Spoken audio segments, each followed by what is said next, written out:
Pagbasa sa Aklat ng Kawikaan, Kabanata 13, talata 1 hanggang 25. Ang anak na may unaway nakikinig sa kanyang ama, ngunit walang halaga sa palalo ang paalala sa kanya. Natatamo ng mabuti ang bunga ng kanyang kabaitan, ngunit ang ninanasan ng masama ay puro karahasan. Ang maingat magsalita ay nag-iingat sa kanyang buhay, ngunit ang taong madaldal ay nasasadlak sa kapahamakan. Ang tamad ay nangangarap ngunit hindi natutupad, ang hangarin ng masikap ay laging nagaganap. Ang taong matuwid ay namumuhay sa kasinungalingan, ngunit ang salita ng masama ay nakakahiyang pakinggan. Ang mabuti iniingatan ng kanyang katuwiran, ngunit ang masamay ipinapahamak ng likong pamumuhay. May taong nagkukunwang mayaman subalit wala naman, ngunit ang iba'y nag-aayos mahirap bagaman sila ay mayaman. Ang yaman ng isang tao ay pantubo sa kanyang buhay, ngunit sa isang mahirap, ito ay hindi nakababahala. Ang matuwid ay tulad ng maningning na ilaw, ngunit ang masama ay lamparang namamatay. Ang kapalaluan ay nagbubunga ng kaguluhan, ngunit ang pakikinig sa payo ay nagbabadya ng karunungan. Ang kayamanang tinamo sa daya ay madaling nawawala, ngunit ang kayamanang pinaghirapan ay pinagpapala. Ang matagal na paghihintay ay nagpapahina ng kalooban, ngunit ang pangarap na natupad ay may dulot na kasiyahan. Ang nagwawalang bahala sa payo ay hahantong sa sariling kapahamakan, ngunit ang nagpapahalaga sa utos ay gagantimpalaan.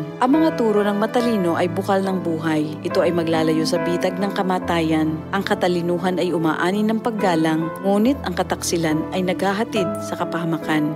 Ang katalinuhan ng isang tao ay nakikita sa kanyang gawa. Sa kilos ay nakikilala ang taong walang unawa. Ang masamang tagapagbalita ay lumilikha ng kaguluhan, ngunit ang mabuting tagapamagitan ay lumulutas ng alitan. Kahihiyan ng kasasadlakan ng hindi nakikinig sa saway, ngunit ang tumatanggap ng payo ay mag-aani ng karangalan. Ang pangarap na natupad ay may dulot na ligaya, ngunit ayaw iwan ng masama ang kasamaan niya. Ang nakikisama sa may unawa ay magiging matalino, ngunit ang kasama ng mangmang ay masusuong sa gulo. Ang hinaharap ng masama ay kahirapan sa buhay, ngunit sagana ang pagpapalang sa matuwid ay naghihintay. Ang matuwid ay nag-iiwan ng pamana hanggang sa kaapu-apuhan, at sa matuwid na uuwi ang naipon ng isang makasalanan. Ang bukid ng mahihirap may pangakong kasaganaan, ngunit ito'y nasasayang dahil sa kawalan ng katarungan. Mapagmahal na magulang, anak ay dinidisiplina. Anak na di napapalo, di mahal ng magulang. Ang matuwid ay sagana sa lahat ng kailangan, ngunit ang masama ay palagi namang nagkukulang.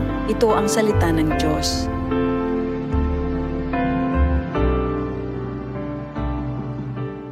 DCXL 558